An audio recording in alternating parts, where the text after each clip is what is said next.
Bienvenida, bienvenido a esta exploración. Hoy tenemos aquí unos textos bien interesantes que nos van a ayudar a entender mejor el mundo del pueblo judío. Vamos a echarle un ojo a su historia, cómo era su tierra, sus costumbres y también cómo ven estas fuentes la onda entre el Antiguo y el Nuevo Testamento. Exacto. La idea es, pues, sacarle jugo a estos materiales, ¿no? Entender bien dónde pasaron todas esas historias de la Biblia, o sea, cómo era ese lugar y por qué debería importarnos hoy. Claro, porque conocer, digamos, el terruño, como dicen por ahí en las fuentes, y su historia nos da muchas claves, no solo para los eventos en sí, sino para entender cómo pensaba la gente, su fe. Es como descubrir la prehistoria de un relato mucho más grande, ¿no? Pues órale, vamos a entrarle. Empecemos por el pueblo mismo. Los textos lo describen como un pueblo más bien pequeño, ¿no? Que al principio como que no le interesaba mucho a los grandes, como Egipto o Roma, que empezó casi como una familia, la de Abraham, buscando dónde asentarse. Así es, así lo pintan. Una familia que luego creció, se hizo 12 tribus allá en Canaán, lo que hoy es Palestina más o menos. Y su historia, según leemos aquí, pues sí, una de altibajos, ¿eh? Estuvieron esclavos en Egipto, luego regresaron a su tierra, pero siempre bajo presión. Imagínate, estaban justo en medio de las potencias de la época. Egipto al sur, Siria, Mesopotamia al norte. Claro. Sufrieron invasiones persas, luego los griegos, y al final, acabaron siendo una provincia romana. O sea, una historia complicada, de mucha influencia externa. Y fíjate, a pesar de ser como invisibles en el mapa de los imperios, las fuentes insisten mucho en una idea, que Dios los eligió para algo muy específico. Para que de ahí naciera el Salvador. Desde esta visión, claro, se entiende que Dios fue guiando su historia y sus escritos, pues se ven como palabra de Dios. Ajá. Y un punto clave que señalan es que no vivían aislados, ¿eh?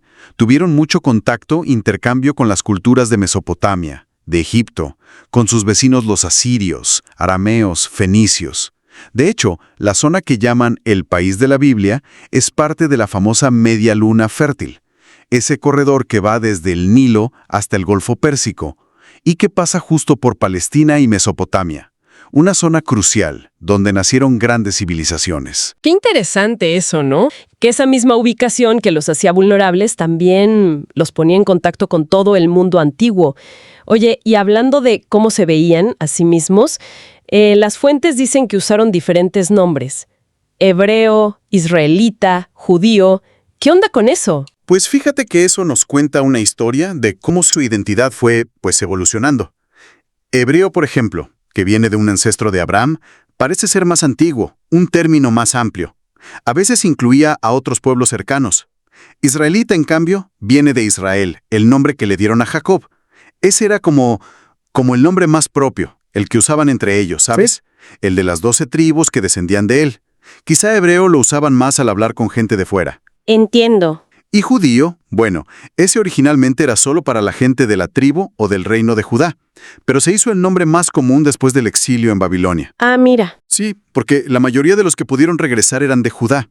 Entonces, con el tiempo, se generalizó. Refleja cómo iban cambiando las cosas, cómo se veían y cómo los veían los demás. Entendido. La identidad, igual que el nombre, fue cambiando. Ahora vámonos al escenario. La tierra. Canaán, Palestina.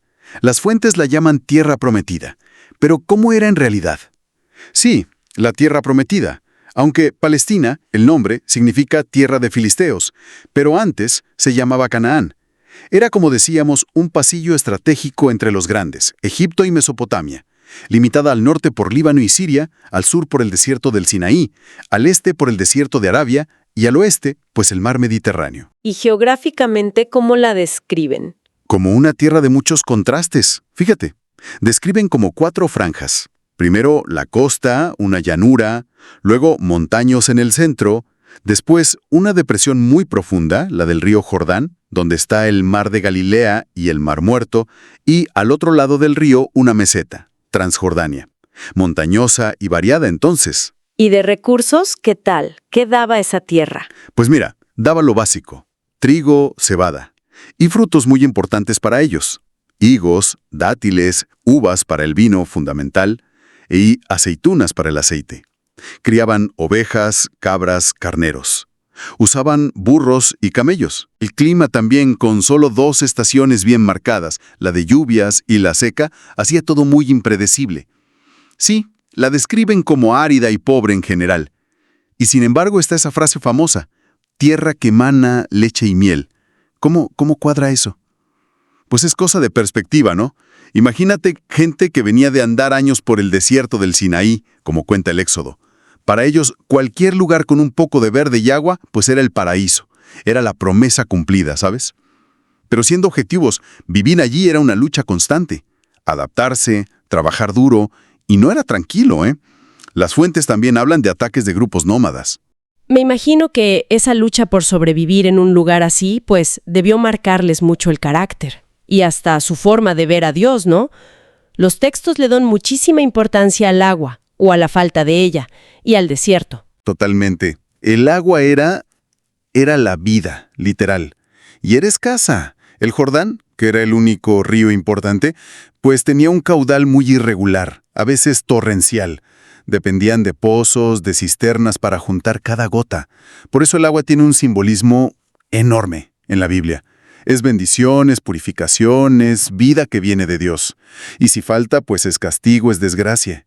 Claro. Y el desierto, que está ahí rodeando todo, tiene como una doble cara en la espiritualidad que describen estas fuentes. Por un lado sí, es el peligro, la prueba, lo estéril. Pero por otro, fíjate, es el lugar clave donde Israel se forma como pueblo, donde tuvieron esa relación tan intensa con Dios, llena de amor pero también de rebeldía según los relatos. Esa dualidad se ve también después, ¿no? Sí, sigue presente en el Nuevo Testamento. Y dicen que el desierto forja el carácter. Invita al silencio, a pensar, a la fortaleza interior, a la independencia. Y un dato curioso, gracias a ese clima tan seco del desierto, se conservaron cosas increíbles, como los rollos de Qumran. Es impresionante cómo el paisaje físico se mete hasta la cocina de la identidad y de la fe. Bueno, si te parece, pasemos a las costumbres, a la vida religiosa que nos cuentan estos documentos. Había prácticas y fiestas que marcaban todo el año, ¿verdad? El sábado, el Shabbat, es quizá la más famosa. Sí, el Shabbat era sagrado. Un día de descanso total. Para Dios, desde el viernes en la tarde hasta el sábado en la tarde. 0 trabajo. Era un día de fiesta, de alegría, de estar en familia, de ir a la sinagoga. Las fuentes que tenemos señalan cómo después los cristianos cambiaron al domingo, por la resurrección. También mencionan la fiesta de la luna nueva, que marcaba el inicio del mes. Y además del ritmo semanal, describen ciclos más largos, ¿no? Como los años sabático y jubilar, que tenían que ver con la tierra y hasta con las deudas. Exacto. Cada 7 años era el año sabático. La tierra descansaba, no se sembraba, y lo que salía solo era para los pobres. Y algo muy fuerte, los esclavos hebreos debían quedar libres. Y luego, cada 50 años, después de 7 ciclos de 7, venía el año jubilar. Ese era todavía más radical. Se perdonaban todas las deudas y las tierras volvían a sus dueños originales, como un reinicio social y económico. Y dicen que de ahí viene la idea del año santo cristiano. ¡Qué fuerte! Ideas sociales muy avanzadas metidas en el calendario religioso. Y luego estaban las grandes fiestas anuales, esas a las que iba muchísima gente a Jerusalén. ¿Cuáles son las que más destacan? Principalmente 3 grandes peregrinaciones.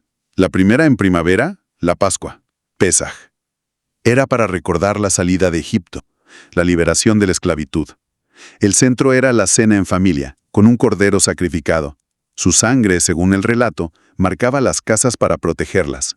Se comía con pan sin levadura, rápido, recordando la prisa de la salida. La fiesta que funda todo, digamos.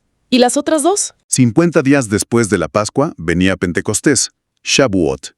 Empezó como una fiesta agrícola, para agradecer la cosecha del trigo, los primeros frutos. Pero también se le ligó a cuando recibieron la ley en el Sinaí. Era una fiesta alegre. Y la tercera, en otoño, era Yom Kippur, el día de la expiación.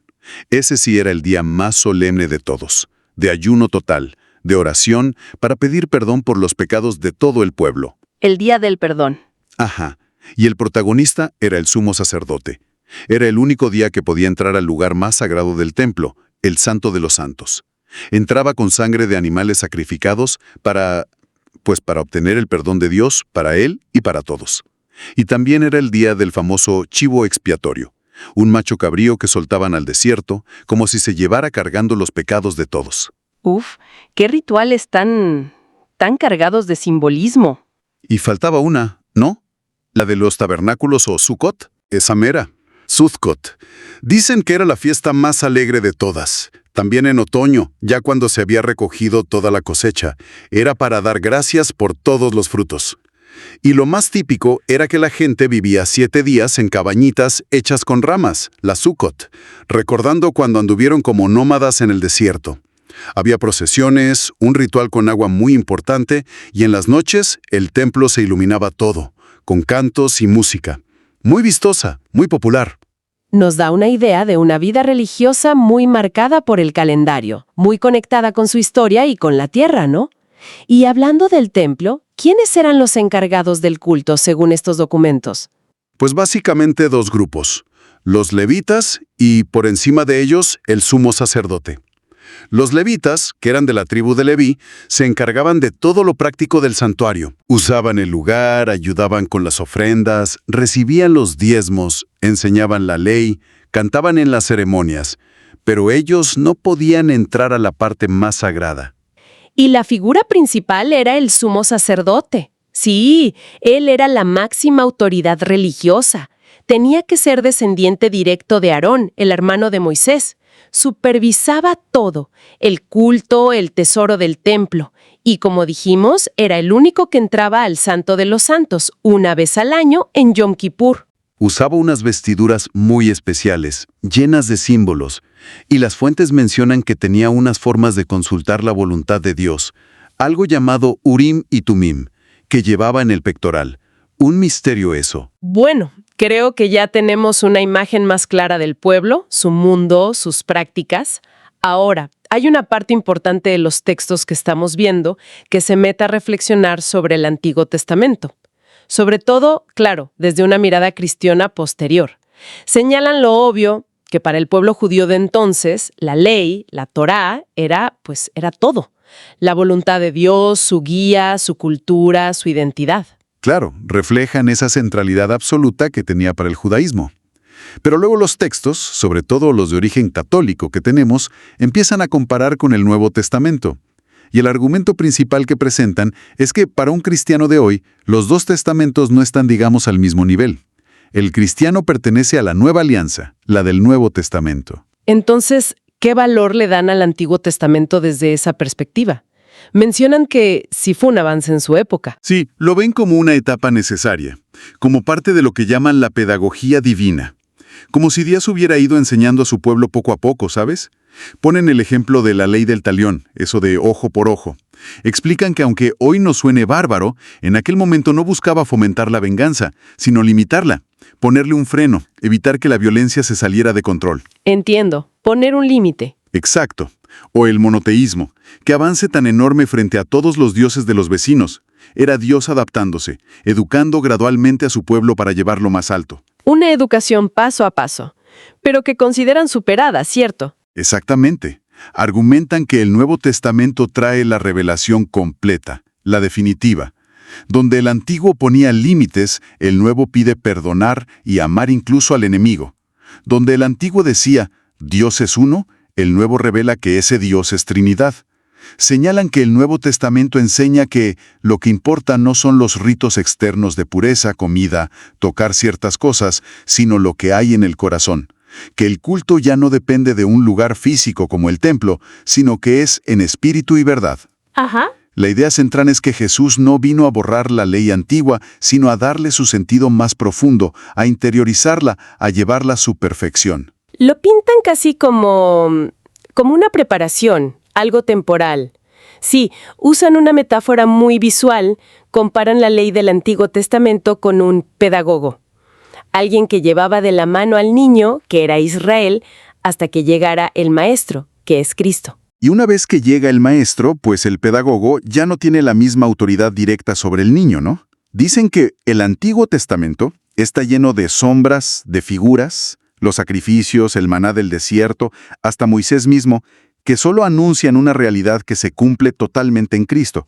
Y son muy claros al decir que esas leyes específicas del Antiguo Testamento, como la circuncisión, el descanso del sábado, las normas de comida, obligaban a los judíos antes de Cristo. Sí, sostienen eso, que para el cristiano, sea de origen judío o no, la relación con Dios ahora se basa en la fe en Cristo, no en seguir al pie de la letra toda la ley de Moisés. Ven esas prácticas como superadas en la nueva alianza. Incluso advierten que no hay que perderse en discusiones sobre esos puntos de la ley, que lo importante es centrarse en Cristo. Súper fuerte entre los dos testamentos. Totalmente. Enfatizan que son inseparables, que son dos partes de una sola revelación de Dios. La recomendación es leer el Antiguo a la luz del Nuevo y entender el Nuevo sabiendo de dónde viene, de sus raíces en el Antiguo. Usan otra analogía buena. La Biblia es como un equipo de sonido estéreo. Necesitas las dos bocinas, el Antiguo y el Nuevo, para escuchar bien la música completa. Me gusta esa imagen. Dicen que el Antiguo Testamento sigue siendo palabra de Dios, que está lleno de sabiduría, de oraciones increíbles, como los Salmos, de ejemplos de fe. Y sobre todo, porque ahí están las promesas y el misterio que el Nuevo Testamento viene a aclarar y a cumplir. Y para entender todo esto, usan un concepto clave: la historia de la salvación. Ese es como el hilo conductor que proponen para leer toda la Biblia. La idea es que la Biblia entera cuenta cómo Dios se mete en la historia de la humanidad para salvarla. Y el centro de todo, el eje, es Jesucristo. El Antiguo Testamento sería la larga preparación para su llegada. El Nuevo Testamento cuenta que ya llegó, lo que hizo y la vida de la comunidad que nace de él mientras esperan su regreso. Y los protagonistas son tres, básicamente.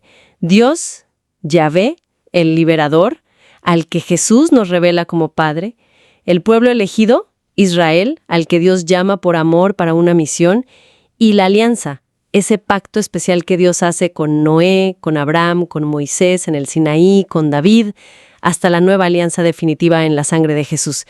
Y resumen como las grandes etapas de esa historia, ¿no? Sí, marcan como un camino.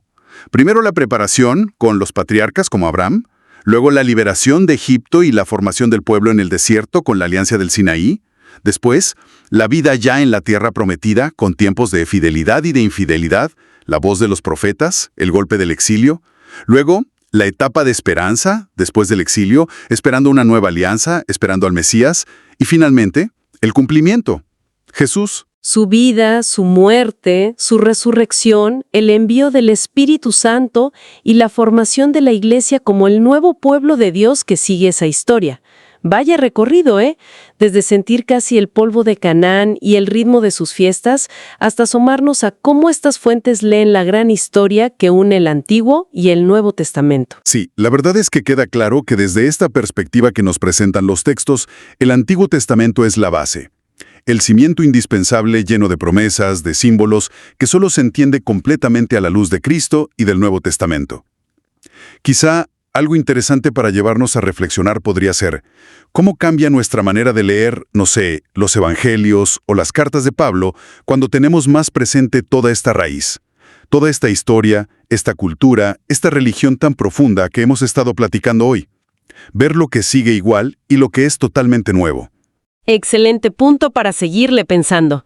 Muchísimas gracias por acompañarnos en este análisis a fondo.